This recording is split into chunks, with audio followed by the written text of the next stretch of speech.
Sejam muito bem-vindos à segunda jornada Reforço Rio. Esta é uma iniciativa da Coordenadoria de Ensino Fundamental, realizada pela equipe CEF Reforço Rio da SME Rio, com o objetivo de promover a reflexão sobre práticas de recomposição e fortalecimento das aprendizagens em nossa rede de ensino. Nesta edição de 2025, que traz como tema currículo, planejamento e ludicidade, estratégias para a garantia da aprendizagem, a jornada se desenvolve em dois momentos. Em um primeiro momento, ontem, dia 28 de abril, tivemos a exibição de um videocast ao vivo, que aconteceu às 15 horas, e que, inclusive, permanece disponível no canal da Multirio, na qual nós discutimos o uso pedagógico dos dados e a dimensão institucional das ações do programa Reforço Rio, com as presenças do senhor subsecretário Adriano Giglio e a equipe da CEF, do Reforço Rio da CEF.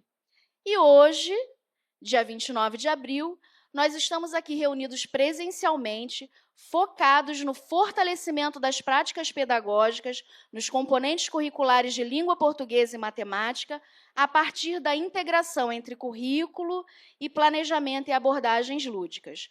Nós desejamos a todos um excelente encontro e que aproveitem ao máximo as trocas e aprendizagens que este espaço nos proporciona.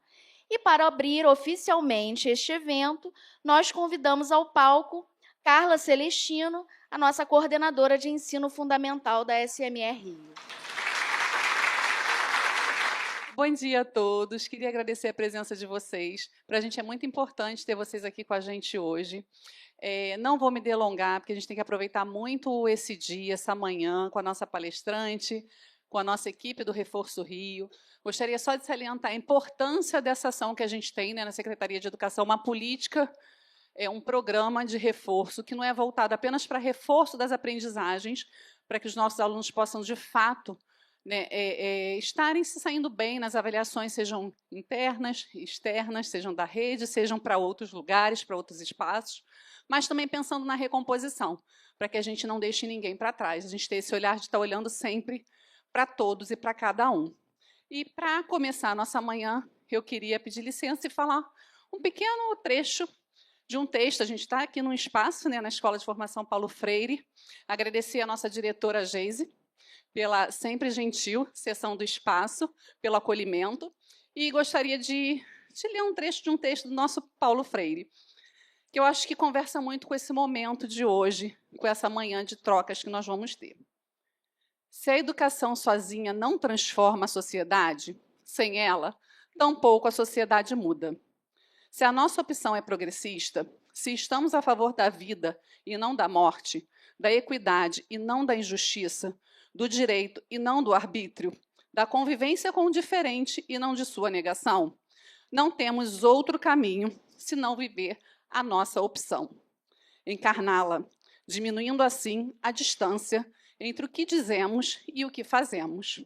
Paulo Freire, da Pedagogia da Indignação, que eu acho que é isso que a gente faz no dia a dia, no cotidiano, lá dentro das escolas, nos acompanhamentos. A gente, enquanto educador, enquanto formador, a gente, no dia a dia, está sempre ficando indignado, com algumas questões. A gente tem os nossos desafios diários, e esse momento serve, esse encontro, essa jornada, ela serve para isso, para que a gente possa se sentir acolhido, se ver no outro, que vai estar aqui falando um pouquinho das nossas políticas de recomposição e de reforço, dos nossos materiais, do nosso currículo, de tudo que a gente proporciona para apoiar vocês dentro das escolas, porque é essa a nossa intenção. A gente está aqui para apoiar e dar subsídios para que vocês possam trabalhar lá com as suas turmas, com seus alunos, dentro das escolas.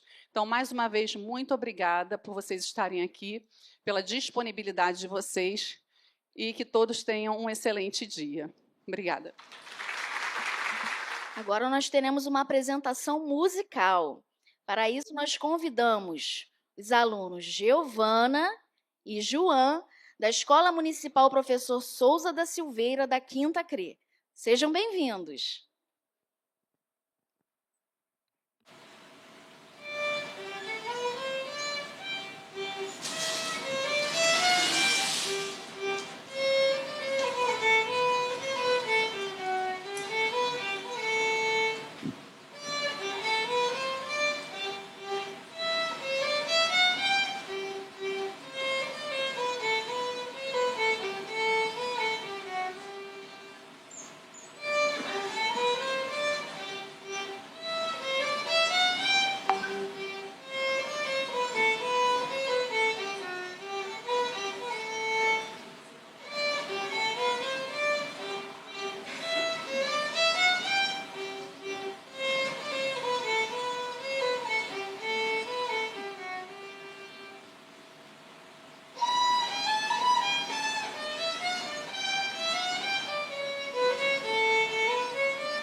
A gente precisa parabenizar, agradecer, porque as nossas esperanças estão sobre vocês.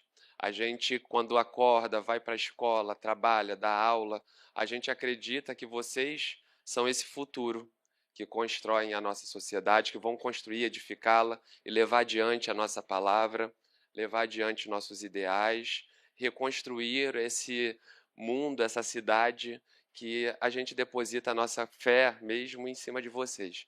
Então a gente agradece e faz com que essa música que hoje vocês trazem aqui aqueça o nosso coração e faz com que a gente se sinta renovado para continuar, porque o nosso trabalho é realmente em prol disso e a gente sempre carrega a esperança dentro do nosso coração através de cada um de vocês. Então, muito obrigado e aplausos para os nossos estudantes. E que vocês continuem, tá? Continuem, persistam, porque vocês podem chegar muito longe. Parabéns, tá bom? E tem uma lembrancinha aqui para vocês dois.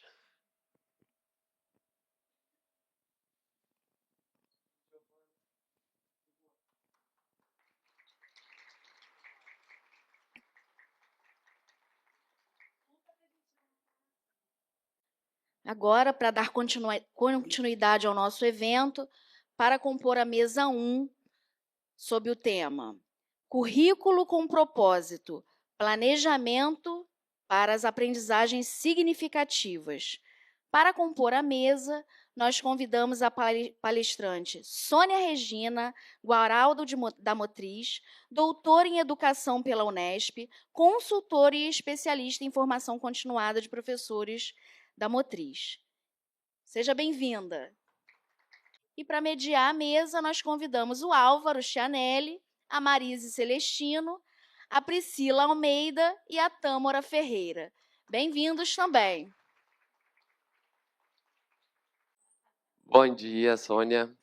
É um prazer termos a sua presença aqui para poder trazer para a gente a sua experiência, para que a gente possa conversar sobre o currículo, sobre o planejamento, que a gente sabe que quando nós começamos, né, nossa formação enquanto professores e também a nossa lembrança enquanto estudantes é de um planejamento, são de materiais didáticos muito estruturados a partir de conteúdos. E a gente começa a ter essa mudança, que a gente começa a trazer para o centro do processo os nossos estudantes e a aprendizagem que deve acontecer através das habilidades que a gente hoje busca, mas a gente sabe que existe aí, nós enquanto professores, precisando se adequar a tudo isso, né? A nossa formação foi uma e hoje a prática está sendo um pouco diferente. E como a gente realiza um planejamento, como a gente realiza uma atividade pensando na habilidade e o que a gente busca com ela, né? Então é um prazer ter você aqui e para que possa trazer essa sua experiência e a gente ter uma manhã aí de muita aprendizagem para todos nós e de reflexão. Bem-vinda. Obrigada.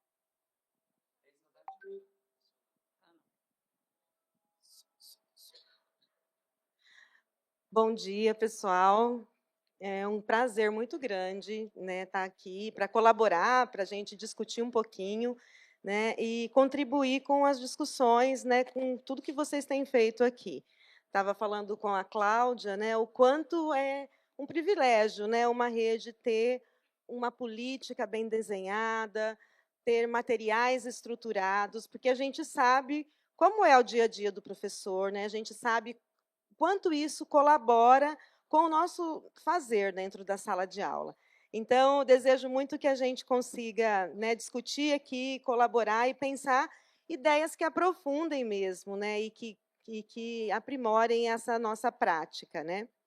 E acho que, né, embora seja doutora em educação, esteja trabalhando na Motriz lá já desde 2017, como especialista, eu acho que talvez o que mais vamos pensar assim, me credenciaria para estar aqui falando com professores é a minha atuação como professora também. Eu sou professora de língua portuguesa, já atuei muitos anos, mais de 12 anos, em sala de aula na rede estadual de São Paulo, né, da Rede Estadual de São Paulo, e como coordenadora pedagógica, como diretora, e eu acho que esses são os elementos principais que nos conectam, né, a esse lugar da educação, a esse fazer da educação, que é onde a educação acontece.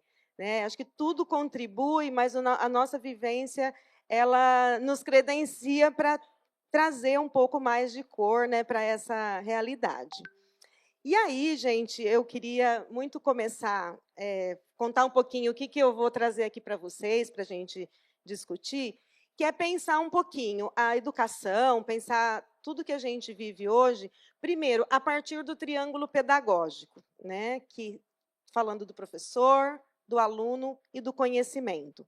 Depois, passando um pouquinho para a escola, né? O que é essa história de sairmos de conteúdos para habilidades? Embora seja um tema que a gente já tenha conversado, já venha conversando há muito tempo, é algo que a gente ainda precisa refletir um pouco mais, porque trabalhar com conteúdos é fácil, gente, se a gente fosse pensar do ponto de vista que a gente fazia lá, né, quando eu era aluna, então era fácil, né? Agora, as habilidades exigem muito mais da gente. A gente precisa formar outro tipo de cidadão e de aluno. Então, a gente vai conversar um pouquinho sobre isso.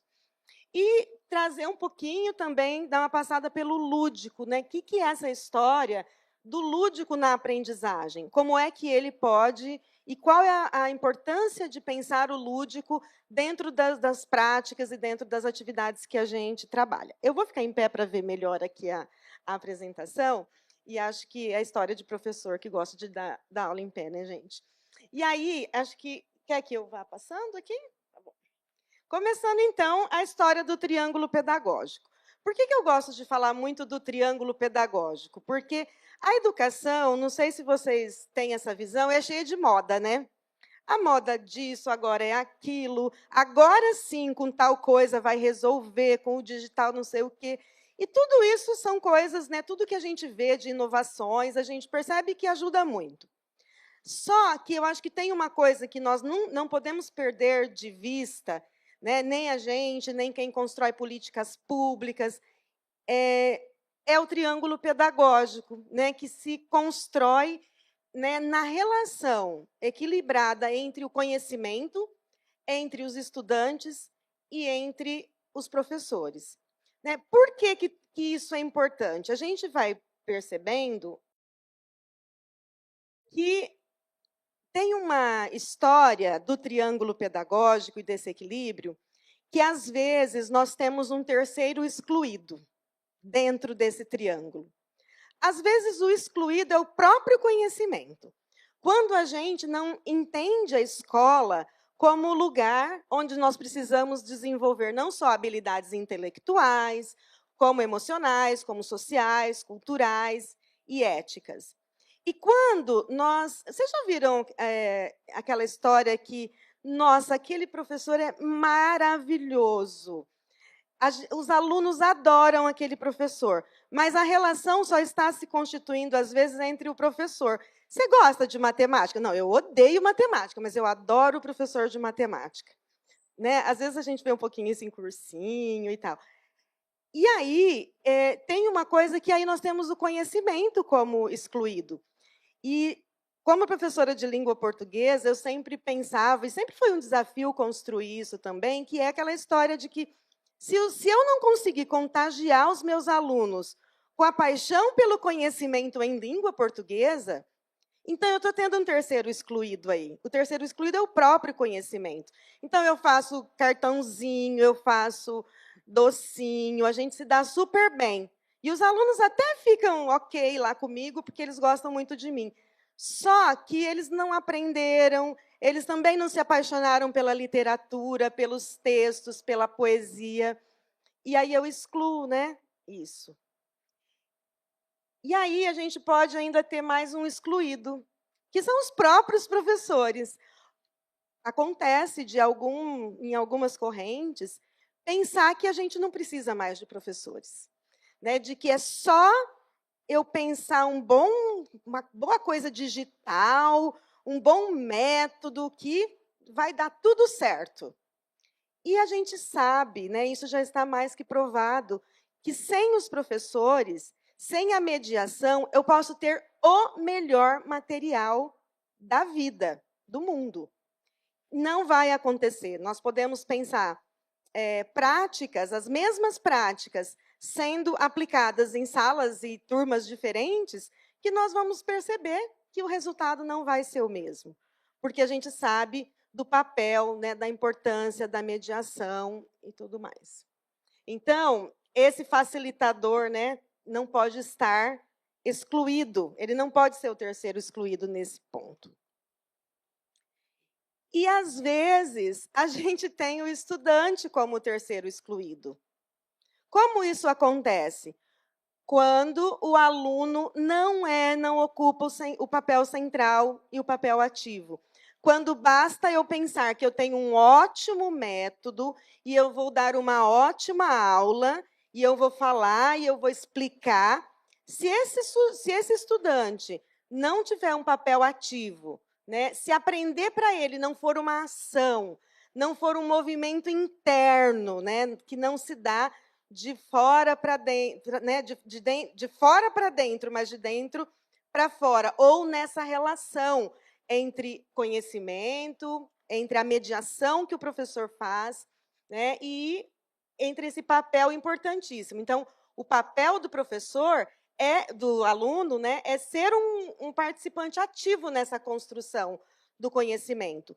E nós vemos que, muitas vezes, ainda estamos lutando, estamos descobrindo como que nós podemos, então, incluir muito mais esse aluno, né, como papel ativo, porque sem esse papel ativo, a aprendizagem também não acontece. E aí, o Philippe Mirier, ele traz uma frase que fecha muito bem isso, né, que ele diz assim: se eu decretar, né, a exclusão de um desses três elementos, né, o que vai poder acontecer, né, que a gente vai comprometer o equilíbrio da relação pedagógica.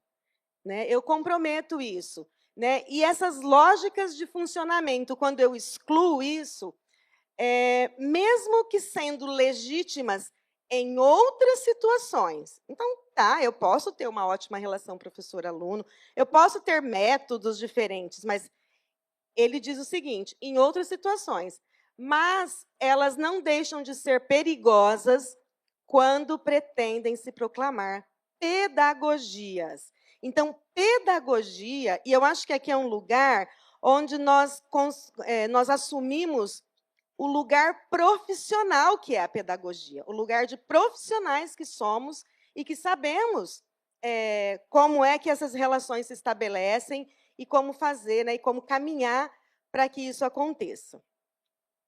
E aí, a gente fica, né, pensando aqui em relação a esse próprio conhecimento. Nós temos a relação, nós precisamos equilibrar, mas como né, qual é o caminho para que nós consigamos equilibrar essas relações? Então, como é que eu faço uma abordagem do conhecimento que realmente tenha significado para esse aluno e com a qual eu consiga fazer essa mediação? E aí a gente tem aqui uma pequena história, né, do conhecimento, né? Como que a escola construiu essas pontes ao longo da nossa história.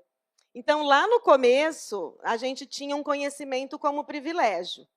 Pouquíssimos, né? Lá na Antiguidade, Renascimento. No século XIX, a gente tem uma expansão da educação obrigatória, mas aí a gente tem só um conhecimento organizado por disciplinas, né? Matemática, língua portuguesa e etc. Então, nesse processo aqui, lá no século XIX, hein, gente? O professor ensina e o aluno memoriza. Será que hoje a gente tem pessoas que acreditam que isso ainda acontece, que esse é o processo? Que é só eu ensinar e o aluno vai memorizar. Mas essa era uma tendência, né, e era o que se acreditava lá no século XIX. E aí, no século XX, a gente tem, teoricamente, uma educação universal para todos. Então, começam todas aquelas discussões da escola nova, o aluno mais envolvido na prática, o aluno como ser ativo no processo. Paulo Freire, né, é muito forte aqui, ele começa realmente a trazer John Dewey e todas as tendências do currículo, né, mais novo. E hoje, né, nós temos, então, a ideia da educação universal, mas todo mundo vai para a escola, mas ela está sendo... Nós temos equidade nessa educação? Hoje, não. Ainda a gente tem desigualdades justamente porque o conhecimento não chega a todos, né, e a escola acaba não cumprindo, em algumas situações, a sua função social, né, que é oferecer a educação como um direito de todos, né? E aí a gente tem, então, as competências, as habilidades, né? E temos o aluno como protagonista. E aí, qual seria, então, a nossa diferença, né? Eu trouxe até uma habilidade aqui, né, que é bem diferente, né, de um conteúdo, né? Sujeito oculto, né? É um conteúdo. Eu acho essa habilidade muito charmosa, gente, adoro ela. E olha que bonita que ela é. Selecionar argumentos que justifiquem por que o sistema digestório e respiratório são considerados corresponsáveis pelo processo de nutrição do organismo, com base na identificação das funções desse sistema. Ah, gente, dar um texto sobre sistema respiratório, dar 10 questões e mandar decorar, é muito mais fácil, não é? Do que ensinar esse aluno a selecionar argumentos que justifiquem. É diferente, é muito mais complexo, precisa de um profissional, realmente, que saiba trabalhar com gente, que saiba, né, fazer essa mediação. E aí, eu tenho nessa estrutura, né, que é interessante essa estrutura de como se constrói a habilidade, né? De ter ali o nosso verbo que explicita o processo cognitivo envolvido na habilidade. Eu estava numa escola o ano passado, né? E aí eu ajudei a olhar uns plano de aula mesmo. E, às vezes, quando a gente olhava para o plano de aula e para as atividades, por exemplo, de uma habilidade como essa, a gente via atividades que não conseguiam dialogar com esse verbo aqui. Eu preciso pensar uma sequência em que, ao final, ele selecione argumentos para justificar a nutrição do corpo e tudo mais. E as atividades não tinham nada a ver com isso. Então, entender esse verbo é fundamental, é o primeiro passo para nós pensarmos que atividade nós vamos elaborar e pensar como é que eu vou saber se esse aluno realmente chegou nesse ponto de conseguir selecionar essas habilidades. E aí, sim, a gente não tem mais o conteúdo, né? Nós temos o nosso objeto de conhecimento, né? Que é, dentro da nossa estrutura de habilidade, né, os sistemas digestório e respiratório, que são responsáveis pela nutrição do corpo. E essa maior especificação, como é que eu vou ensinar isso? Como é que ele precisa justificar isso? Como é que ele tem que selecionar esses argumentos? Ele tem que justificar esses argumentos se baseando na identificação da função desses sistemas. Então, lá para trás, se a gente fosse olhar para uma habilidade dessa, o nosso objetivo lá na escola, dessa aula, seria, bom, eu preciso que o meu aluno me diga quais são as funções do sistema respiratório e do sistema digestório, falando as partes, nananã. Hoje eu já preciso que, sabendo isso, ele selecione argumentos para justificar por que isso aqui funciona, por que isso aqui mantém o corpo vivo, né? E acho que isso é mais complexo, porque eu preciso realmente trabalhar muitas coisas aqui. Às vezes eu preciso aqui envolver, inclusive, outra disciplina, mas eu preciso, né, eu tenho essa complexidade, né, para isso. E aí, gente, aqui tem um exemplo, né, de como, antigamente, né, quando eu era criança, estava na escola, toda hora eu fico revelando a minha idade aqui, gente, já ficou... interpretação de texto e gramática. Alguém já passou por uma aula dessa daqui, quando era criança? Leia o texto e responda as perguntas abaixo. Complete com o artigo definido ou indefinido adequado. Classifique os substantivos abaixo em comum ou próprio. Reescreva as frases acima no plural. Eu estou dizendo que aqui isso aqui não é importante? É lógico, super importante. Mas é muito diferente, gente, de quando eu olho para uma estrutura como essa. Né? Que isso aqui, inclusive, é do material de vocês. Eu tenho aqui um conjunto de atividades que vão se conectando e que produzem sentido para esse aluno. Então, primeiro, eu parto de um texto, né, e eu tenho todo um trabalho que eu preciso fazer com esse texto para trazer significado, para envolver os alunos, para tudo que eu preciso construir para não chegar e trazer um texto. Ó, hoje, nós vamos ler esse texto e vamos responder essas perguntas. Porque é aquilo lá atrás, só o material, sem a mediação, não vai funcionar. Né? E aí eu tenho também atividades que se conectam, que vão desde a leitura do texto, a análise linguística, até a produção de um texto que é um conto aí, né? Se não me engano, é um conto que os alunos precisam produzir ao final. Então, eu faço aquilo que tinha lá nos parâmetros, né, gente? E que agora está traduzido muito aqui, que eu trago o texto para o uso desse texto, como é que eu, na sociedade, eu trago um texto e onde eu uso esse texto e qual é a finalidade desse texto. Eu faço uma análise linguística, eu reflito sobre esse texto e eu volto a usar esse texto produzindo. Então, é muito diferente de eu fazer isso aqui. Ler, interpretar, completar com artigo, nananã. E aqui é que a habilidade se manifesta. Então, aqui, ó, deixa eu pegar aqui. Eu peguei as habilidades que estão envolvidas, por exemplo, quando eu aplico um texto, quando eu desenvolvo um texto como esse com os alunos. Eu tenho, olhando lá para o conhecimento e como o conhecimento é construído, eu não tenho mais os conteúdos, as disciplinas organizadas.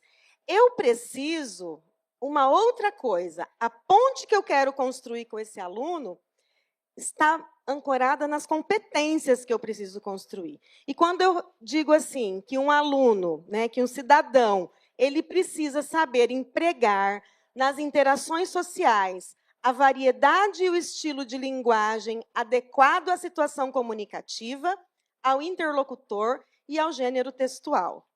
E eu também, uma outra competência, a 9, dentro das competências da língua portuguesa para a educação básica, eu preciso ler textos que circulem no contexto escolar. Eu preciso ter essa autonomia para ler textos que circulem no contexto escolar e no meio social, com compreensão, autonomia, fluência e criticidade. É diferente de saber quem são os personagens, apenas. Né? Tudo isso está envolvido.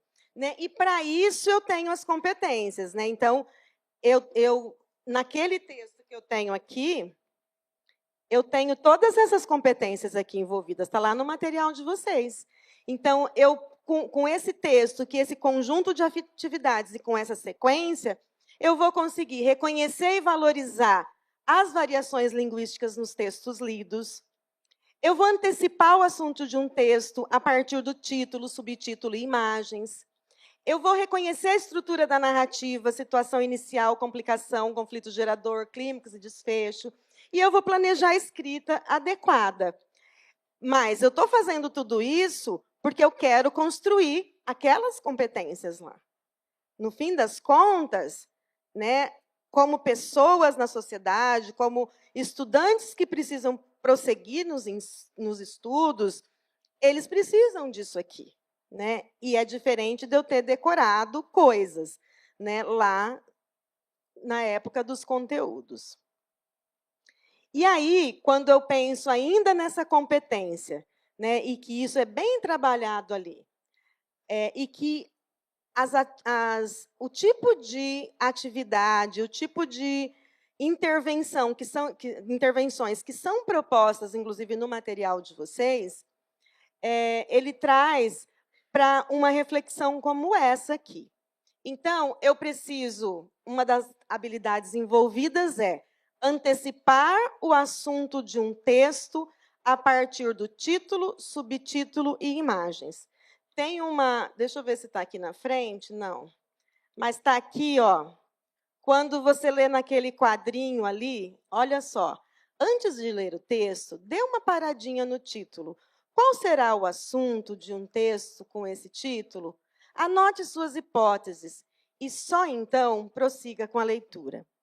Parece que não é tão importante isso, né, quando a gente traz um tipo de reflexão como essa, que é a questão de que a leitura, e aí eu trouxe um trecho muito importante da Isabel Soler, que é uma das referências da base e de tudo que a gente sabe sobre estratégias de leitura até hoje, que há uma diferença entre nós trabalharmos questões de avaliação de texto e trabalharmos com estratégias de leitura. Essa aqui, antes de ler o texto, é uma estratégia de leitura. Muitas vezes nós pensamos que o aluno que está alfabetizado, ele vai conseguir ler, né? Ah, ele já lê.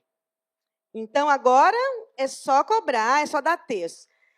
Nós, hoje, como adultos, como pessoas formadas, ainda precisamos desenvolver estratégias para alguns textos. Se eu pegar um texto muito difícil, de um determinado assunto que eu não conheça, com uma determinada linguagem muito mais, eu vou precisar de alguém que me ajude a ler esse texto, mesmo como adulto. Então, quando eu penso numa criança do Fundamental 1, lá do 4º, do 5º e do Fundamental 2, eu preciso pensar que, ao trabalhar um texto com essa criança, né, Isabel Soler fala muito isso, eu tenho que trabalhar com atividades de antes da leitura, como é que eu motivo os alunos, nananana, como uma das... Não é só motivar, falar, esse texto é muito legal, mas eu vou dizer para eles assim, e aí, gente, do que será que fala esse texto? Por esse título, o que vocês imaginam que acontece, que vai acontecer? É diferente de eu dizer, leia o texto e responda as questões. E aí, quando eu trabalho com as estratégias de leitura, eu cumpro um papel da escola, que é ajudar o aluno a ler, a ele desenvolver estratégias para que ele consiga ler com autonomia. Por que nós tivemos tantos analfabetos funcionais produzidos ao longo da história? Porque nós, e aí eu vou me encaixar, nós não fomos ensinados a ler.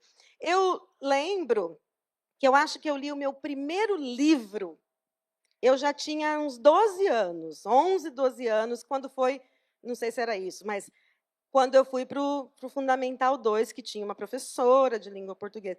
Nunca tinha nos sido apresentado um livro, né? Então, assim, passa por uma série de mediações, de incentivos e tudo mais. Então, e aí, Isabel, é um trecho aqui meio grande, mas eu gosto de ler porque eu acho que faz muito sentido. Ela diz que a aprendizagem da leitura e de estratégias adequadas para compreender os textos requer uma intervenção explicitamente dirigida para essa aquisição. Então, se eu quiser que o aluno faça uma inferência, se eu quiser que o aluno entenda o sentido de uma palavra ou de uma expressão, eu vou ter que conversar muito sobre esse texto, e não é dar uma palestra sobre o texto, mas é usar esse texto no trabalho.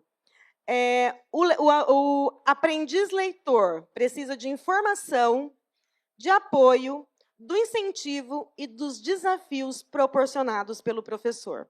A leitura não é uma questão de curso ou de professor. E aqui vou defender os professores de língua portuguesa, gente. A leitura é uma questão de escola. É uma questão de projeto curricular de todas as matérias e de todos os componentes curriculares. Eu preciso aprender a ler em geografia, em ciências, em matemática, em língua portuguesa. Então, compreender textos não pode ser uma tarefa exclusiva da área de língua.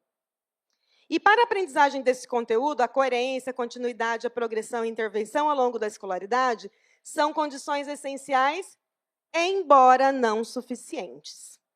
Entretanto, as características ressaltadas seriam pouco úteis, e aqui puxãozinho de orelha para nós todos, se os professores não soubessem transmitir esse gosto pela leitura antes mencionado.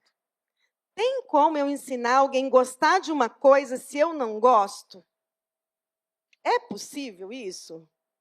Não é, porque o gosto é algo que vai ser construído pela motivação, pelo exemplo, né? Às vezes, com os meus alunos de língua portuguesa, às vezes eu chegava na sala de aula e falava assim: ai, gente, estou lendo um livro tão legal. Porque eu não ia dar o meu livro para eles, mas eu precisava me colocar como leitora também. E aí eles falavam, mas eu falava assim, ai, não, eu não vou falar, não. Não vou contar, não, porque esse livro aqui não é para a idade de vocês. Ai, pelo amor de Deus, conta qual é o livro, qual é o livro. E aí eles iam se envolvendo, né? Por quê? Por conta da curiosidade e tudo mais. Mas o fato é que, se colocar como leitor e mostrar a beleza da leitura, precisa estar com a gente, né? Esse é o principal ponto. Bom dia, meu nome é Rosângela Farias, eu sou da Escola Tenente Góes Monteiro, em Santíssimo, e atualmente sou regente de sala de leitura, mas estou com uma turma do 3º ano. Contribuindo aí com o que você acabou de falar, como eu faço curso de poesia falada, eu sempre leio poesia para eles, então dou aquela entonação, faço todo aquele espetáculo, né, para eles, e isso eles ficam alucinados. Tanto que esses dias eu li a poesia Convite para eles e achei que eles nem tinham gravado, né, porque a gente leu assim umas 3 vezes. Aí no outro dia nós recebemos a visita de alguém da CRE, aí eu fui, li a poesia e eles completavam. E no momento que eles completavam, quando a gente terminou tudo, eu falei, então eles gravaram, porque se eles estavam completando, né? Então é isso aí mesmo. Tem tudo a ver a gente, né, procurar, buscar estratégia que faça a mesma coisa na minha sala. A sala é toda de Pequeno Príncipe. Aí, o ano passado, todo mundo quis ler o livro Pequeno Príncipe do 4º e 5º ano. Né? Eles leram o livro do Pequeno Príncipe e caiu numa prova. E eles falaram, tia, eu só soube por causa da tia Rosângela, porque a sala dela inspira a gente a querer ler o Pequeno Príncipe. E isso foi maravilhoso, tá? Tem tudo a ver com o que você disse. Obrigada pela participação. Porque literatura é sentimento, né? E antes de ir para análise linguística, para a gente entender as características do texto, eu preciso olhar para o texto. Né? Eu não posso começar logo uma aula de uma coisa que tem a beleza como sua principal característica e função, falando de coisas que são muito técnicas. Então, eu não posso perder essa função social, que é a leitura. Muito bom, é isso mesmo. E aí, aqui, gente, eu vou mudar um pouquinho para outra habilidade, que aí aqui eu vou me aventurar, vou me arriscar, que é a matemática, tá? E eu trouxe uma competência aqui, que eu acho uma das competências mais importantes que tem na base sobre a questão da matemática, que é a competência sentir-se seguro da própria capacidade de construir e aplicar conhecimentos matemáticos, desenvolvendo a autoestima, a perseverança na busca de soluções. Quem é que tem medo e que, às vezes, sua até a mão quando alguém pede uma conta, alguma coisa assim, do nada, e você tem que responder? Eu sou uma pessoa dessas, porque nós não temos muita segurança com a matemática, com os números, né? Nós sempre temos uma insegurança. Os resultados da matemática no Brasil também indicam para isso, né? Para essa dificuldade que nós temos, né? E que os alunos têm com a matemática. E uma das coisas para construir essa competência, né? Uma das habilidades que nós temos, é utilizar diferentes procedimentos de cálculo mental e escrito para resolver problemas significativos envolvendo adição, subtração e subtração com números naturais. Então, se eu aprender a fazer isso, é uma das coisas. Usar diferentes procedimentos. E a gente não está falando aqui só de armar continha, diferentes procedimentos. E aí, lembra, não sei, né? Eu de novo falando do passado aqui, gente. Mas antes, né, a grande estratégia que tinha e as aulas de matemática baseada no conteúdo, como nós tínhamos uma lista de problemas grande, eu resolvia, identificava ali, ó, Carlos comprou um livro por R$10 e um caderno por R$5. Quanto ele pagou no total? Essa era a minha atividade para ensinar a matemática. E aí, bom, o que ele tinha que pensar primeiro? O que a gente pensa quando olha para um problema desse? Qual é a conta que eu tenho que fazer? Então, eu já pensava, quando eu falava assim, quanto ele pagou no total, eu já sei que é uma conta de adição, é uma conta de mais. Tá bom. Agora, olhem para essa questão aqui, para esse problema de matemática para o primeiro ano. Vovô disse que cresceu numa casa onde havia 12 pés e um rabo.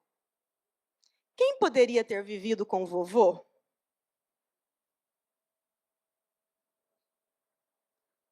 que vocês acham? Um cachorro?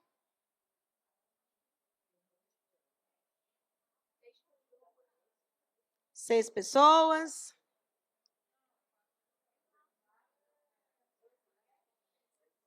Vocês estão percebendo o que aconteceu com vocês? Vocês estão fazendo o que aqui? Pensando. Vocês estão pensando. Hipótese. Então, assim, um aluno pode chegar aqui então tinha aqui 8 pessoas e um cachorro. 12. Mas aí o outro vai dizer assim, pera, não deu assim a minha, não. O vovô está incluído nessa conta? Se eu perguntar para vocês assim, quantas pessoas moram na sua casa, Marise? 4 pessoas. Marise, quantas pessoas moram com você? 3 pessoas. E por que foi diferente a resposta? Na primeira resposta, ela estava incluída. Então, veja bem, a diferença de eu trabalhar... Carlos comprou um livro por R$10, Helena por 5, e eu trabalhar com isso com crianças de primeiro ano. Com isso aqui, eu produzo aqui o que a gente quer produzir na matemática, que é as crianças construírem o conceito na cabeça delas, poderem discutir, trazer hipóteses diferentes. Às vezes não é nem uma resposta só, mas aqui eu consigo trabalhar com várias. Então, a habilidade de conseguir, por exemplo, ter autoestima, ter domínio, e, enfim, desenvolver essa capacidade que a gente está querendo construir aqui, ó, sentir-se seguro da própria capacidade, também envolve não só eu trabalhar com um problema que me faça pensar, mas numa aula em que eu consiga trazer a minha hipótese, mesmo que ela esteja errada. E que eu consiga olhar para um resultado e duvidar se esse resultado está certo ou se está errado. Eu não preciso levar para a professora para ela dar o certo ou o errado para mim. Então, muda a perspectiva quando nós olhamos para habilidades, competências, de quando eu olho para um problema simples, que é só eu armar uma conta e responder. Então, esse é um exemplo simples. Esse exemplo, quem traz é a Constance Camille, né, no livro que ela traz sobre as crianças reinventando a aritmética. A Constance Camille, ela é uma seguidora do Piaget, então ela desenvolveu muitas pesquisas com a matemática, especificamente na matemática. E aí, gente, pensando ainda nessa competência, olha só esse item de prova. Tem uma mochila por R$ 23,90 e um conjunto ali, uma lancheira por R$ 8,90. Se essa criança não sabe fazer uma conta, mas ela sabe pensar e ela tem estratégias, ela consegue chegar mais fácil nesse resultado.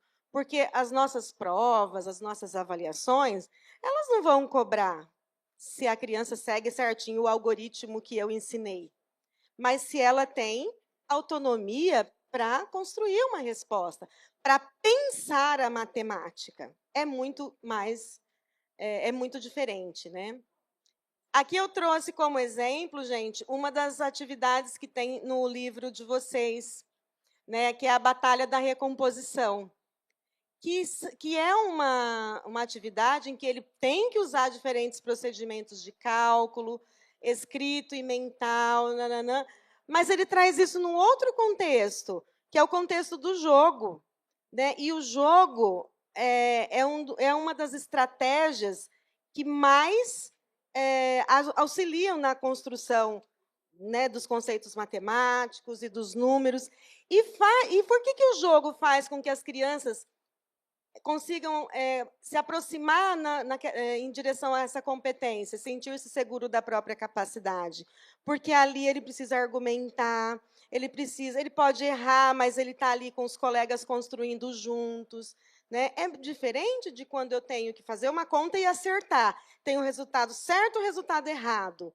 Né? Eu trago a aprendizagem num outro contexto, em que ele consegue fazer estou trazendo aqui uma das competências, mas que eu acho uma competência muito importante para que a gente consiga construir outras coisas na matemática. Né?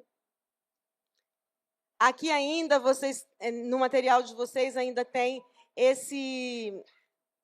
essa atividade, né, em que as crianças precisam analisar um gráfico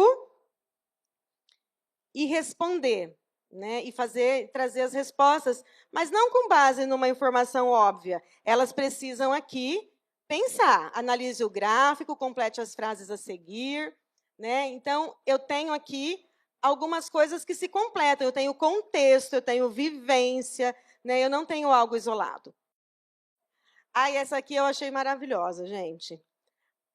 Vocês estão vendo? Sabe aquilo que eu falei lá? Ele tem estratégias, ele pode até fazer um desenho aqui. Ele pode pensar e tal. Mas o que eu achei fantástico nessa atividade de vocês aqui, do livro, do material, é que tem uma proposta assim, ele vai resolver uma questão, mas depois ele individualmente vai elaborar uma situação-problema para que o seu colega de dupla resolva. Em vez de eu ter que resolver, procurar uma resposta, eu vou para onde? Eu vou para pensar o problema. Olha que inversão interessante aqui. E nada melhor para ele conhecer o que está por trás disso e os conceitos do que ele também fazer essa inversão aí nos papéis. Então, eu achei assim, muito interessante também para que o aluno comece a pensar. Esse jogo aqui, que é um outro jogo de matemática, esse aqui não está no material de vocês, mas está lá na minha rede, lá em Birigui, no interior de São Paulo. Eu vi esse jogo aqui sendo desenvolvido com crianças de 2º ano. Vocês conhecem esse jogo, O Maior Leva? Esse jogo aqui é o seguinte. Primeiro, as crianças. Tem 2 jogadores e as cartas são numeradas de 0 a 9. Um jogador embaralha cartas de baralho mesmo, ou cartas com fichinhas. E forma um monte com todas elas e viradas sobre a mesa. Em todas as rodadas, cada jogador pega 3 cartas do monte e forma um número com elas. Então, ele vai pegar 3 e vai formar um número. Aquele que formar o maior número ganha a rodada e fica com as 6 cartas. Então, o maior leva. O jogo termina quando acabarem as cartas do monte e vence o jogo quem tem mais cartas. Eu fui ver essa atividade sendo desenvolvida. E era uma atividade com o 2º ano de uma escola de uma localidade bastante vulnerável, sabe? E eu fiquei muito impressionada porque as crianças tiraram 3 cartas. Veja, 2º ano, começo do ano.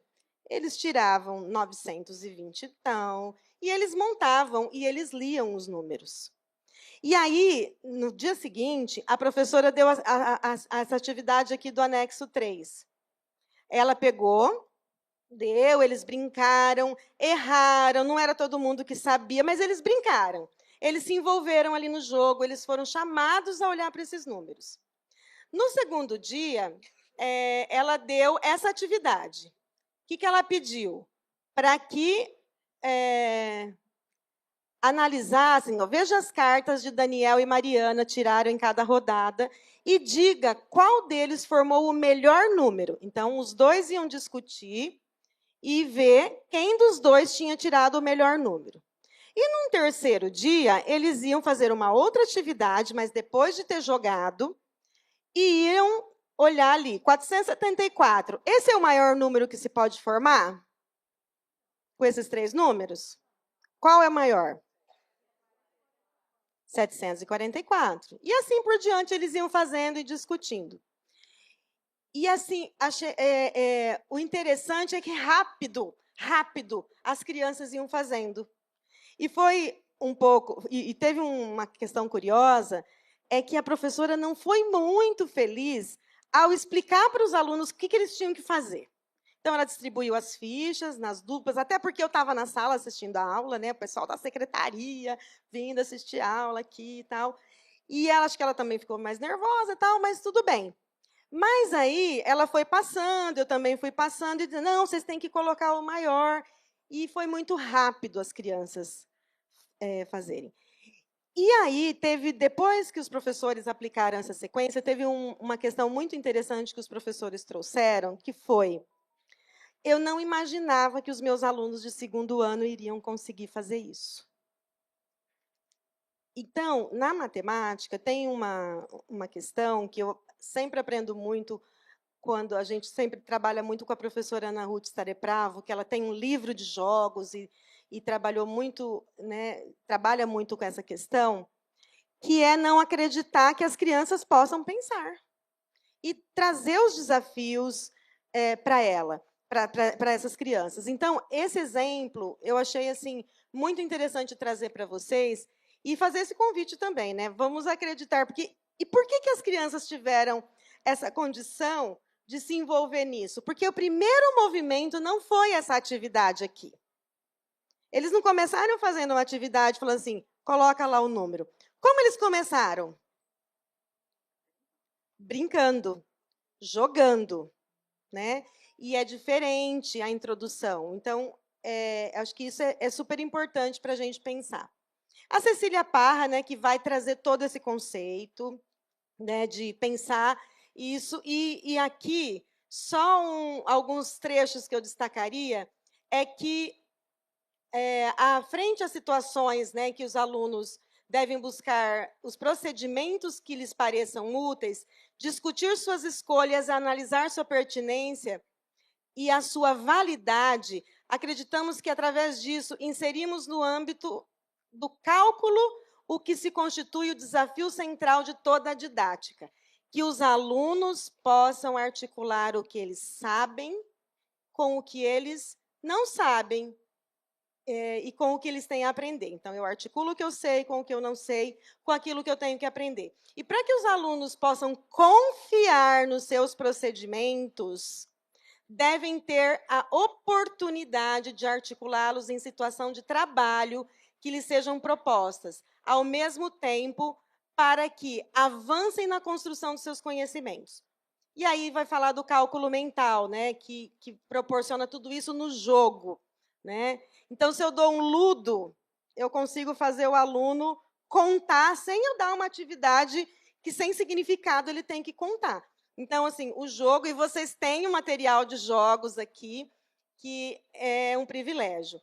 Então, o estabelecimento de uma relação mais pessoal com o conhecimento, em oposição ao frequente sentimento de alienação que a maioria das pessoas tem em relação à matemática. Então, quando eu olho para isso, eu construo aquela competência, eu vou ter uma relação diferente com a matemática. E aí, gente, aqui, vou entrar um pouquinho na questão da ludicidade, né, que é o que a gente está falando aqui. E o Lino de Macedo, ele traz uma questão que o que está envolvido diretamente com a aprendizagem é a questão da ludicidade. E aí, se eu perguntar para vocês assim, o que é lúdico? O que é lúdico? Ah, eu quero proporcionar uma atividade lúdica para os meus alunos. Alguém arrisca dizer o que é lúdico?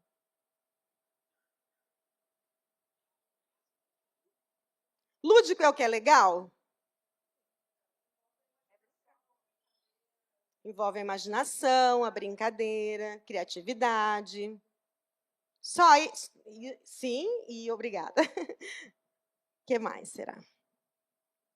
O Lino de Macedo, ele é um professor que tem livros sobre jogos, é um professor da USP que trabalha bastante com a questão dos jogos, e especificamente em relação à matemática.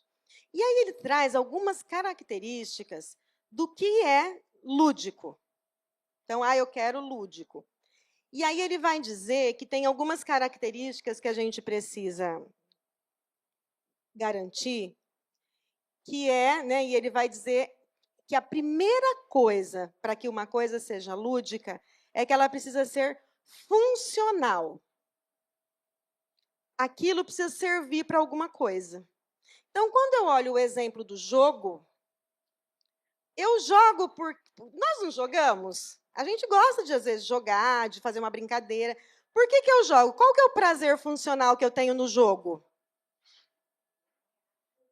Ganhar.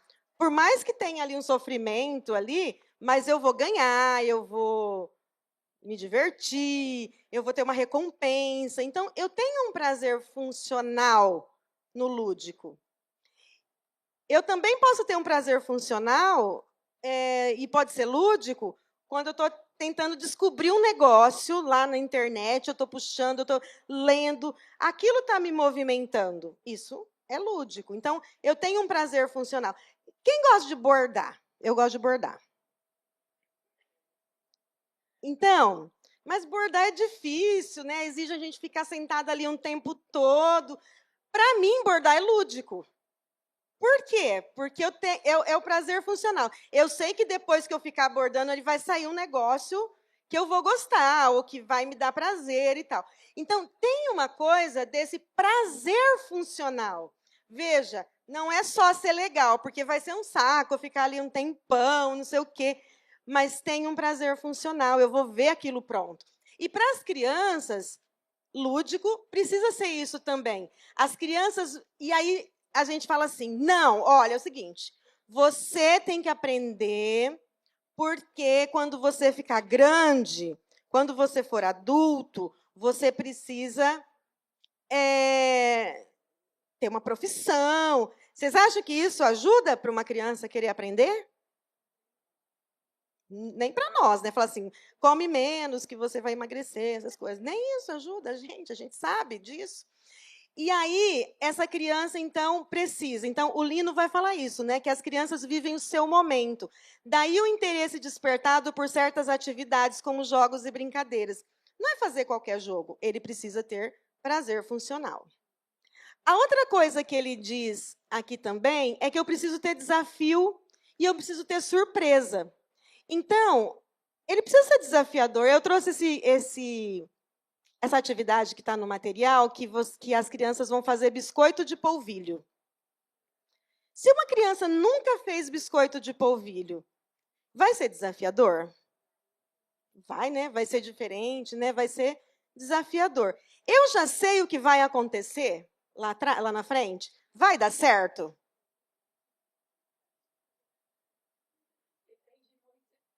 Depende, né? Se eu seguir certo. Aí pode ser que eu tenha que fazer de novo, da segunda vai dar certo. Só que tem uma ludicidade quando eu trago o desafio, quando eu trago a surpresa. Quando eu não trago tudo, o caminho prontinho, ó, você vai fazer isso, ou então, como eu já vi, né, gente? Aí eu vou levar receita para os meus alunos. Aí o professor fica fazendo e os alunos olhando. Que desafio tem isso para as crianças? Não tem. Então, eu preciso pensar em todas as atividades que eu for levar, que eu preciso trazer o desafio e eu preciso trazer essa insegurança, essa incerteza do que vai acontecer. Então, isso pode acontecer, inclusive, no jogo. Será que eu vou acertar? Será que eu vou ganhar? É desafiador e é surpreendente também. E aqui outra coisa, né? Que essa atividade, ela tem que ser considerada necessária para esse aluno do ponto de vista afetivo, no sentido de que, puxa, eu vou fazer, eu quero fazer, eu estou motivado para fazer, né? Então, não fazer essa atividade vai me dar algum desconforto. Então, eu não vou jogar, mas, né, eu vou perder alguma coisa. Então, eu preciso ser motivada, isso precisa ser necessário, eu preciso criar essa necessidade. Então, se eu for fazer o biscoito, puxa, eu quero fazer, eu quero ver como vai ficar, né? Eu estou motivado para fazer isso. Só que tem uma coisa que é bem importante na ludicidade, é que precisa ser possível, do ponto de vista cognitivo. Então, aquela professora, quando eu acompanhei a aula, tinha algumas crianças que não estavam conseguindo, mas a própria forma como ela organizou, de primeiro jogar, depois trazer uma atividade, depois eu construir uma outra coisa, eu vou tornando possível. E para um aluno, gente, que está lá no reforço, para um aluno que tem dificuldades, uma tarefa que parece impossível, ela desestimula completamente. Então, compreender os nossos alunos, saber, né, o ponto, saber o que eles já sabem, é muito importante, inclusive, para produzir ludicidade, né? Porque ele precisa se conectar novamente com a escola, com o prazer que o conhecimento pode ter. Talvez, gente, uma das principais tarefas do reforço, na minha opinião, tá, é fazer a criança acreditar que ela pode aprender. Talvez seja essa a principal, porque ao longo da vida dela, ela teve muito insucesso, ela teve muito fracasso, ela teve muita coisa que... E aí, se eu ainda sou a pessoa que vai para o reforço, e aí eu chego lá e eu tenho coisas que são pouco lúdicas e que não envolvem a criança e que não tornam essas coisas possíveis para essa criança, é muito pouco provável que eu tenha algum sucesso aí. Né? Então, assim, eu acho que a rede está de parabéns ao trazer essa questão dos jogos e trazer as atividades organizadas de uma outra forma. Porque eu acho que isso pode conectar novamente essa criança, pode trazer novas possibilidades para ela.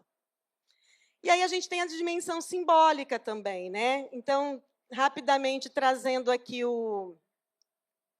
uma atividade que é bem interessante, que as crianças, em um determinado material, elas precisam elaborar um conto para uma coletânea de contos da turma, né? Então, tem essa proposta. E aí, a dimensão simbólica é quando eu preciso me conectar pessoalmente com isso. Então, ao trazer uma atividade como essa, eu posso construir com as crianças assim, gente, vamos imaginar que você é o personagem principal e você, sei lá, é um herói.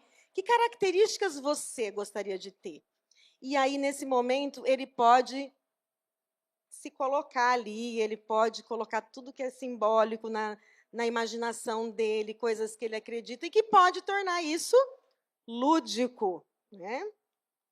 E a última é a expressão construtiva, que ele fala da errância. Né? Precisamos também ter um momento, e aí eu trouxe até uma imagem de biblioteca aí, aquilo que às vezes não está tão organizado na nossa cabeça, mas que eu preciso ter um tempo também. Então, a errância é uma forma curiosa, atenta, porém aberta de fazer uma exploração. Sabe quando você pega um livro e você olha a capa, aí você vai ver lá alguém que escreveu sobre isso, aí você cheira o livro, aí você... Eu preciso também proporcionar momentos, né? A moça da sala de leitura vai dizer isso. Que eu não preciso, vai lá, pega um livro, vai ler esse livro. Eu preciso também ter uma exploração mais fluida disso.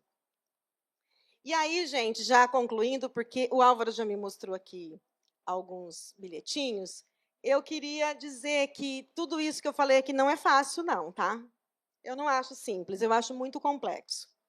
Mas quando nós, como professores, também construímos esse sentido para nós mesmos, as coisas são diferentes. Então, é a questão da leitura, é a questão de trazer o lúdico para a nossa própria ação, né? De sentir que tudo isso também nos traz prazer.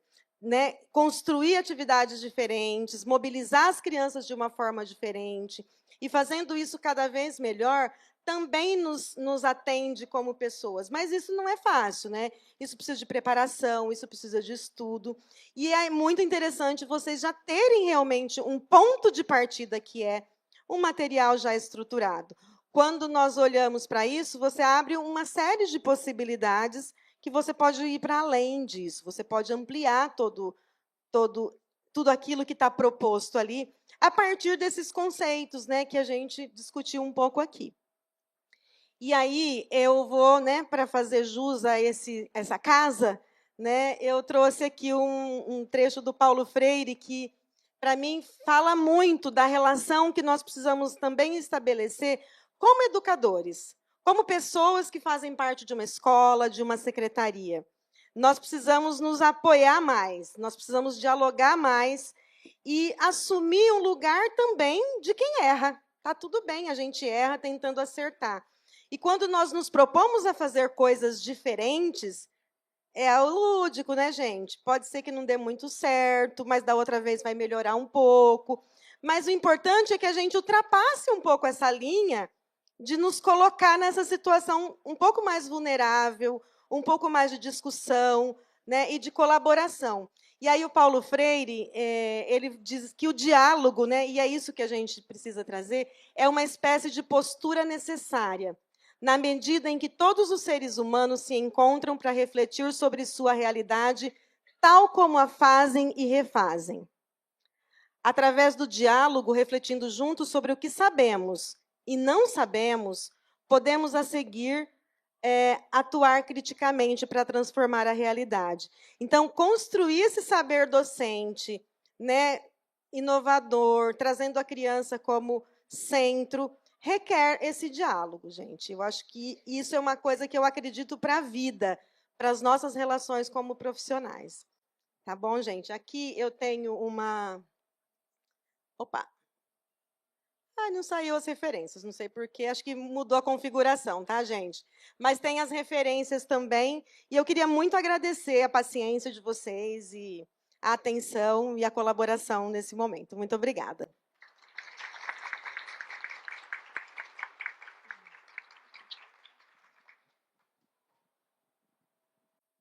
Nós te agradecemos, Sônia, e temos aqui muitas perguntas que chegaram para a gente aqui no nosso formulário, que ainda está aí disponível para vocês.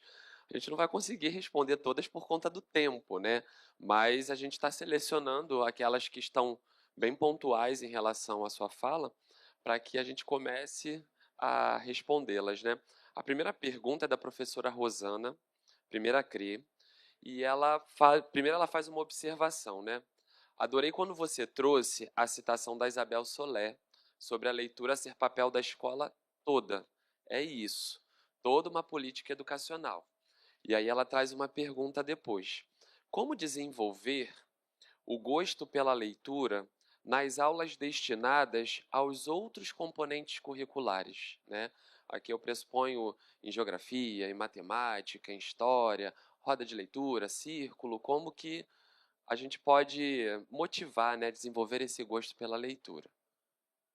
Bom, eu acho que é bem interessante isso, né? Porque acho que tem uma coisa do gosto pela leitura, né, e o prazer pela leitura, vai estar muito ligada à situação e à função social que cada texto ocupa quando nós trabalhamos com os textos nos diferentes componentes. Quando eu trabalho com literatura, pensar na função social desse texto, que é o prazer, que é a fruição, que é... né, ele tem uma função. Quando eu olho, por exemplo, para ciências, esse texto de ciências ele não tem a mesma função que um texto de literatura. Você não vai falar, nossa, hoje eu estou tão romântico, vou ler um texto sobre ameba, sei lá, alguma coisa, né? Esse texto, ele precisa também cumprir a sua função. E quando eu olho, por exemplo, para a didática de ciências, que é o aluno que vai investigar, o aluno que vai pesquisar, esse texto ele vai entrar como aquele elemento de pesquisa, né, dentro de uma necessidade que eu vou criar com os meus alunos. Então, eu não vou ler o texto pelo texto. Agora, vocês vão ler um texto de ciências ou de geografia, né, para responder umas questões. É a função social de um texto informativo? Não é. Então, eu preciso criar a situação específica do componente, daquilo que eu estou querendo construir, do conceito e da habilidade que eu preciso construir, e o texto ele vem me ajudar nessa contextualizado numa situação concreta para o aluno. Então, vamos supor que eles estejam fazendo um projeto, ou vão fazer alguma... Eu estou dando o exemplo das ciências, que talvez seja o mais simples agora, mas eles vão fazer uma feira de ciências, por exemplo, e eles têm que fazer um experimento. Mas eu, professor, construí uma didática, construí uma sequência ali, em que eu tenho a pergunta, e que eles vão ter que descobrir as explicações para isso. Não sou eu. Então, aí, ele tem o estímulo para isso, e eu vou ajudando esse aluno também a ler esse texto. Então, eu posso dizer assim, grife as partes que falam, que têm definições. Discuta com seus colegas. Então, assim, é sempre uma atitude muito ativa por parte do aluno. Então, eu preciso realmente entender onde é que esse texto se localiza e criar situações para isso. Porque eu acho que tem uma coisa de criar o gosto pela leitura quando nós estamos falando de fruição, quando aquilo é algo... Mas, apesar disso, eu preciso criar autonomia de leitura. Quando eu preciso ler uma coisa, eu consigo também... Eu tenho autonomia para isso, né? Eu tinha a professora Vera na Escola Municipal Brasil, da quarta CRE, e ela pegava o livro, o PNLD, nós tínhamos que ler e tínhamos que resumir aquela página, e ela explicava para a gente o que era um resumo. Era muito difícil de início. Que dificuldade, eu falava assim, que diacho de ideia central é essa? Para mim tudo é importante, porque ela falava assim, tem que pegar as ideias mais importantes. E aí eu falava, mas caramba, eu não conheço nada aqui do que eu estou lendo, e para mim tudo é importante. Mas a gente ter esse poder de síntese enquanto leitor, a gente só vai adquirindo conforme a gente também vai vivendo e vai ganhando um repertório de texto, né? Então, quando a gente trabalha, as disciplinas atentam que tudo, na verdade, aqui é a palavra, e a função dessa palavra, seja ela através da literatura, seja ela através de um recorte para um texto científico, para um texto jornalístico, para uma fofoca, né? Para um comentário no Facebook, tudo é texto, né? E tudo tem a sua função social, até a imagem também é o texto. A gente também não pode desconsiderar a imagem, a leitura que a gente precisa fazer dessa imagem também. E tudo isso passa a fazer sentido quando a gente dá sentido, né? Tudo precisa ter um objetivo muito claro. A própria fala da Sônia hoje, quando ela foi começar, ela deixou claro no início o que é que ela falaria. E a gente, quando deixa claro para o nosso estudante o que a gente deseja ao fazer um resumo, quando a gente vai ler um texto literário, quando ele entende aquilo, tudo faz sentido. E ele começa a fazer os seus próprios caminhos enquanto leitor. Eu me lembro que, para mim, a Enciclopédia Conhecer foi o meu maior repertório textual, porque eu começava a pesquisar sobre o pombo que pousou lá no meu terraço. E aí eu começava no pombo, daqui a pouco eu estava vendo ali um minueto, uma figura de um minueto da enciclopédia, que o assunto já não era mais o pombo, era o minueto, porque as informações estavam todas ali, eu adorava manusear, né?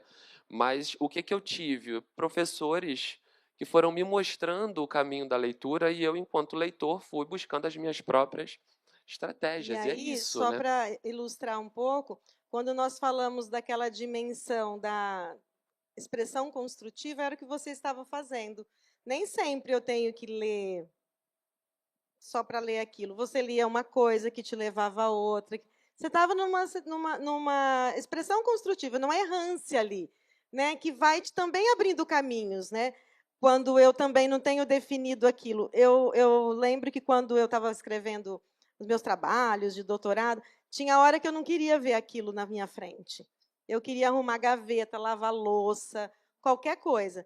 Mas a minha cabeça estava pensando, eu estava, de algum modo, construindo aquilo. Então, as coisas nem sempre vão pelos caminhos que a gente está desenhando formalmente, né? Sônia, antes de ler a pergunta aqui, eu gostaria, né, de falar o quanto foi maravilhosa a palestra, né? Eu acho que todo mundo aqui acabou se remetendo ali à sua prática dentro da sala de aula. E quantos de nós ali no início da carreira, né? Às vezes a gente planeja uma aula maravilhosa, expositiva, e leva coisas, objetos e tal, e daqui a pouco a gente não percebe que só estamos nós falando, né? E o agente, que é o nosso aluno, não está participando dessa aula. E quantos de nós já nos frustramos, né, falando ali horrores e contando e nos vestindo de alguma coisa, e aí o nosso aluno levanta a mão e a gente ali, caramba, vai perguntar alguma coisa, está interessado, professora, posso ir no banheiro? Né? E o quanto essa participação, essa leitura aí, também me remeteu à habilidade que a gente coloca ali no material, que vai muito além daquela habilidade. Né? Às vezes a gente coloca, você mostrou ali uma habilidade sobre analisar, sobre justificar, e aí o quanto para chegar ali, eu vou ler aquele texto juntamente com os alunos, e através do diálogo, da oralidade, a gente vai trabalhar tantas outras coisas, né? Que é compreensão de texto. Então, são várias habilidades até se chegar àquela ali. Aquela habilidade ali, ela nos auxiliou a planejar aquela atividade que vai muito além naquela construção coletiva ali da sala de aula. E eu não podia deixar de comentar isso antes de perguntar. A pergunta é da professora Fabiana, da Quinta CRE. Ela diz que trabalhar com as competências e habilidades tem sido um grande desafio para ela. Quais são as recomendações que você daria para quem ainda está se aperfeiçoando nesse processo, mas tem bastante dificuldade? Realmente, eu não acho que é uma coisa tão simples, mas eu acho que a gente tem um material e eu acho que a gente analisar mesmo a habilidade e a competência. Nós entendermos que coisas e que atividades construiriam essa competência e essa habilidade. Né? Entender o verbo, se é compreender, se é distinguir, se é argumentar, e entender que tipos de coisas eu preciso construir, porque né, as nossas atividades e tudo que a gente planeja, hoje, ela precisa de uma progressão, né? Como a Tâmara está dizendo, olha, eu não chego e já vou direto naquilo. Eu preciso entender onde o meu aluno está. Então, depois de entender esse verbo, de entender como essa habilidade se manifesta e que competência ela vai construir, eu preciso trazer isso muito, né, para a reflexão. Eu acho que é a primeira coisa. Eu costumo ver alguns professores que primeiro elaboram uma atividade e depois entendem que competência, que habilidade se encaixa. Eu tenho lá um conjunto de coisas, ou o meu caderno, ou aquilo que eu sei que é preciso construir com os alunos, mas eu ainda estou pensando no conteúdo. Né? Eu acho que nós temos que mudar o nosso foco, virar uma chave para olhar para aquilo que eu quero construir no meu aluno. E tem um elemento que eu acho que é super importante nós também refletirmos ao pensar e a trabalhar com isso, é a história do planejamento reverso. Quando eu penso um objetivo, o que eu quero com essa habilidade, eu também penso o que eu quero ver o meu aluno fazendo para me dizer que ele já tem essa habilidade. Então, às vezes, a gente não pensa a avaliação, né, nesse processo. Trazer isso para dentro do processo e ter muita clareza que a hora que eu desenvolvo uma habilidade, uma atividade, ao final dessa atividade, desse jogo, eu tenho a expectativa que meus alunos façam tal coisa. Né? Porque a habilidade é isso, né, gente? É sair do falar, do decorar, do recitar, para fazer coisas. Então, essa clareza a gente vai construindo, né, partindo daí. E aí, nós saímos também do trabalhar com habilidade só por entender a habilidade, mas o que é fundamental, né, que é uma parte daquele triângulo lá, né, a habilidade está lá em cima. Mas quais são as metodologias, quais são as abordagens, qual é o caminho que eu vou fazer até chegar, como que eu chego até meu aluno e coloco esse meu aluno como centro. Uma coisa que eu sempre penso quando estamos avaliando uma aula e vendo se essa aula está sendo produtiva ou não, é se os meus alunos têm questões para pensar, para responder, para fazer, o quanto ele está ativo nisso. Porque se eu quero trabalhar com habilidades e construir essa habilidade nos meus alunos, eles precisam estar atuando, eles precisam estar em atividade.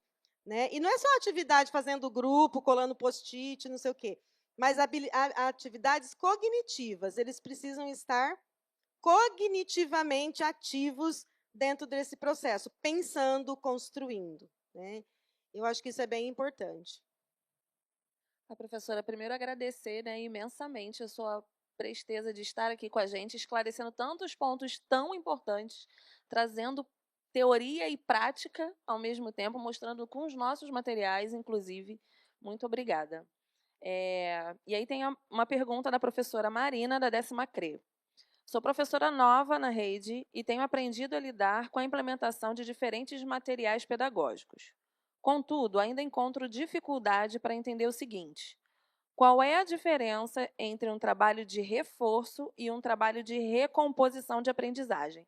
Antes de passar a palavra para você, quem for postar no Instagram, gente, marca o Reforço Rio, tá? É Reforco_Rio.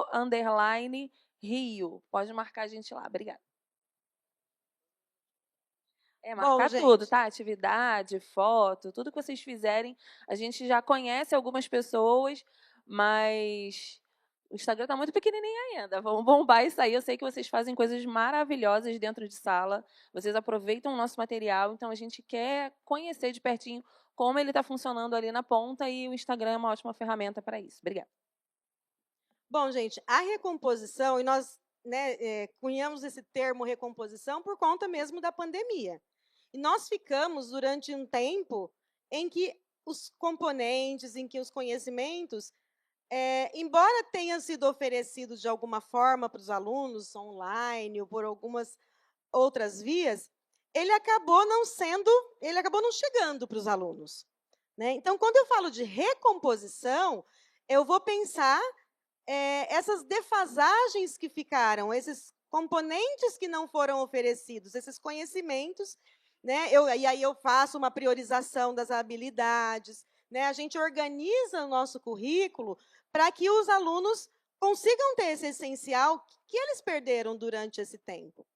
Quando eu falo de reforço, na verdade, esse conteúdo e esse componente, esse conhecimento, já foi trabalhado de alguma forma com os estudantes. Né? Ele já passou por isso e por inúmeras situações, ele não conseguiu chegar ao mesmo tempo e no mesmo lugar que os outros alunos. E aí, no reforço, eu vou abordar esse conhecimento de uma outra forma, eu vou pensar formas diferenciadas, né? Entender ainda mais esse aluno, entender o que ele já sabe, e aí a gente até trabalha com grupos menores para isso. E aí eu vou retomar. Né? Então, o reforço, ele tem essa dimensão de retomada mesmo, né? E de uma abordagem diferenciada. Né? Quando eu trabalho e eu trabalho normalmente com menos alunos ou com alunos que têm maiores dificuldades. Quando eu trabalho a recomposição, eu estou pensando muito aquilo que ficou um pouco defasado para todos os alunos. Então, eu vou trazer e eu vou tentar recompor esse período de alguma forma, trazendo os componentes. E aí, sim, faz ainda mais sentido, quando eu priorizo, de trazer isso com muito mais significado, com muito mais organização, para que todos também não fiquem, né, não percam esse período aí e cheguem e consigam prosseguir realmente nos estudos. Né? E aí, eu não sei se vocês querem complementar, mas é essa abordagem que a gente costuma trazer. Sim, sim, e o nosso material de trilhas, ele está aí justamente para isso, né? Com esse olhar diferenciado para a mesma habilidade que às vezes tem ali no material Reeduca, a habilidade do bimestre, nas trilhas ela está ali olhando um pouquinho para trás, olhando um pouquinho para frente e trabalhando a mesma habilidade de uma maneira diferenciada. Bom, eu também quero agradecer muito, né, esse teu passeio lá atrás, né, como era a didática, como era a escola, nos faz lembrar de muitas coisas de quando nós estávamos sentados na cadeira de estudante, e a gente entende muita coisa, muitas vezes desafios que sentimos muito mais dificuldades, obstáculos que hoje ainda existem na nossa vida, muitos deles foram construídos nos bancos porque a didática e a pedagogia naquele tempo ensinava exatamente aquela coisa do diga, responda, acerte.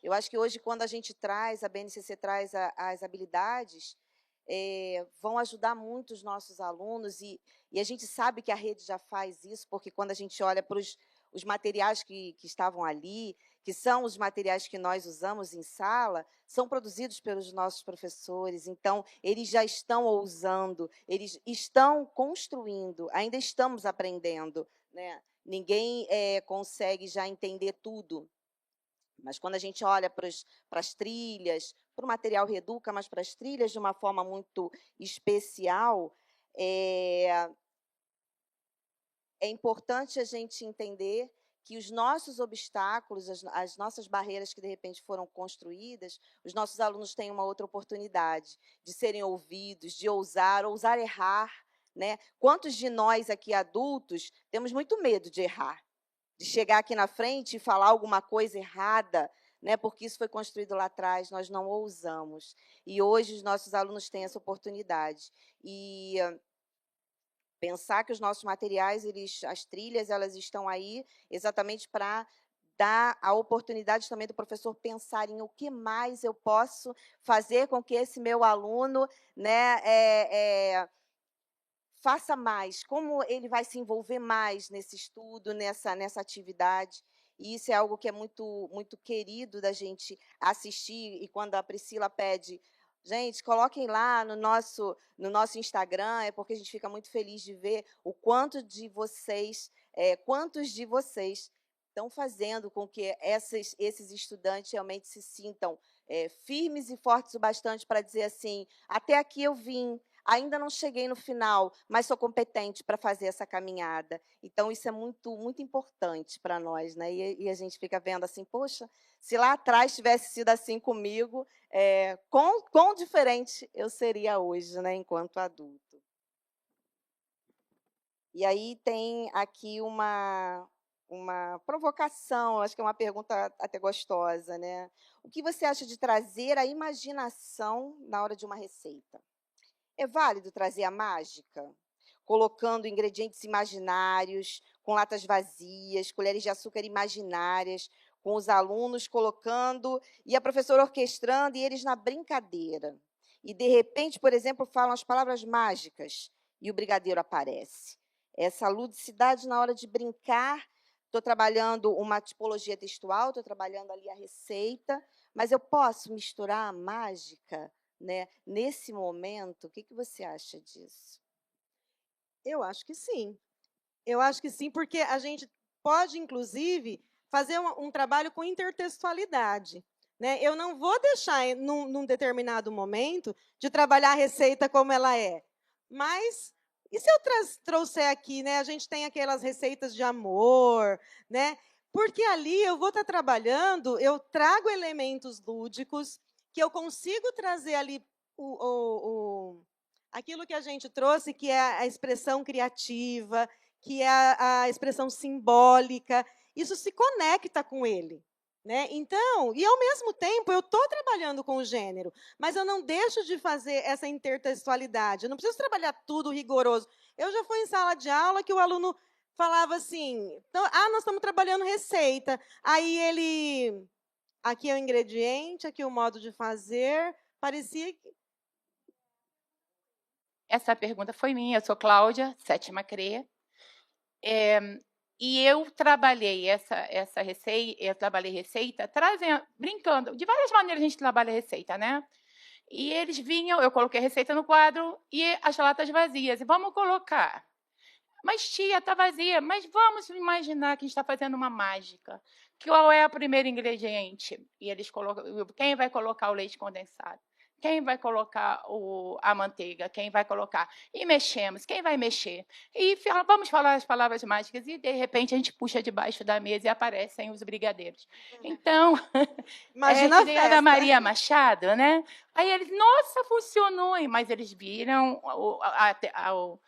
as partes da receita, eles brincaram, né? E foi possível, né? Porque não me custou fazer os brigadeiros e trazer os brigadeiros para as crianças brincarem. E, num outro momento, a gente fez uma outra receita, porque a gente fez a receita da poção do amor. Porque teve um livro que eles brincaram, que eles viram a poção do amor, eles viram a poção de como transformava uma bruxa em bonita. Então, vamos agora fazer uma poção do amor? Então, eles foram dizendo os ingredientes. 100% de amizade, 25 colheres de... Então, isso... Hoje, se eu pergunto... Quando eu mostro uma receita, é uma receita. Por quê? Porque tem ingrediente, porque tem modo de fazer. Mesmo que alguns não saibam ler, eles identificam o que é cada parte da receita.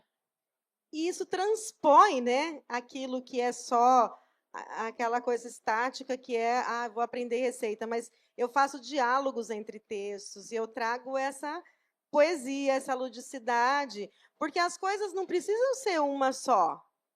Às vezes eu consigo trabalhar num texto um monte de coisa, né? E aí eu trouxe a fruição junto, né? E isso vai trazendo significado para eles. Parabéns, professora, muito lindo. Muito bom.